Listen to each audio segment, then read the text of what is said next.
ತಮಿಳುನಾಡಿನ ವಿರುಧ್ ನಗರದಲ್ಲಿ ಪಟಾಕಿ ಕಾರ್ಖಾನೆ ಸ್ಫೋಟ, 23 ಕಾರ್ಮಿಕರ ದುರ್ಮರಣ, ಹಲವರಿಗೆ ಗಂಭೀರ ಗಾಯ.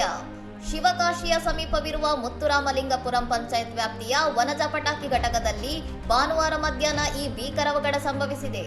ಕಾರ್ಖಾನೆಯಲ್ಲಿ ರಾಸಾಯನಿಕಗಳನ್ನು ಮಿಶ್ರಣ ಮಾಡುವಾಗ ಸಂಭವಿಸಿದ ಘರ್ಷಣೆಯಿಂದಾಗಿ ಸ್ಫೋಟ ಉಂಟಾಗಿದ್ದು, ಇದರ ತೀವ್ರತೆಗೆ 50 ಅಡಿಗೂ ಎತ್ತರಕ್ಕೆ ಹೊಗೆ ಆವರಿಸಿತ್ತು ಮತ್ತು ಕಿಲೋಮೀಟರ್ಗಳ ದೂರದವರೆಗೆ ಶಬ್ದ ಕೇಳಿಸಿದೆ.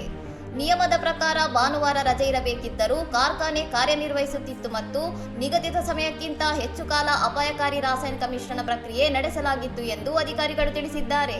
ಘಟನೆಗೆ ಸಂಬಂಧಿಸಿದಂತೆ ಪರವಾನಗಿ ಹೊಂದಿದ್ದ ಈಶ್ವರಿಯವರ ಪತಿ ಮುತ್ತುರಾಮಲಿಂಗಪುರಂ ತಲೆಮರೆಸಿಕೊಂಡಿದ್ದು, ಪೊಲೀಸರು ಆರೋಪಿಗಳ ಪತ್ತೆಗಾಗಿ 4 ವಿಶೇಷ ತಂಡಗಳನ್ನು ರಚಿಸಿದ್ದಾರೆ.